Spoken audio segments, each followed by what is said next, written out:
আসসালামু আলাইকুম, সবাই কেমন আছেন? আজকে রান্না আমি এখানে শুরু করে দিলাম। এখানে আমি রান্না করব গরুর মাংস। আর গরুর মাংসটা বেশ ভালো ছিল, টাটকা ছিল। আজকেই নিয়ে আসছি বাজার থেকে। মাংসটা আজকে আমি মেখে-চুকে রান্না করব না। মাংসটা আমি প্রথমে তেলে দিয়ে দিলাম। আমি একেক রকম একেকবার একেক রকম করে রান্না করি। আজকে উপরে উপরে মশলা দিয়ে কষিয়ে নিচ্ছি। মাংসটা আগেই তেলে পেঁয়াজ ভেজে দিয়ে দিয়েছি।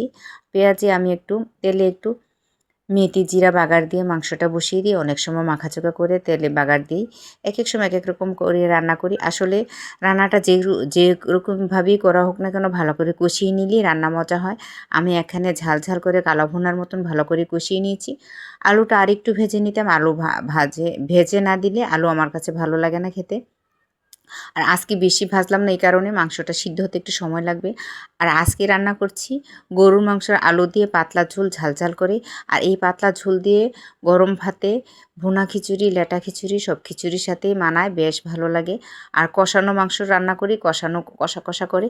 আমার কাছে সবসময় খাওয়ার জন্য এভাবে রান্নাটাই বেস্ট মনে হয়। সাথে ছিল মাছের কৌড়া, টমেটোর ডাল। সবাই ভালো থাকবেন। রান্না কেমন হয়েছে? আল্লাহ হাফেজ।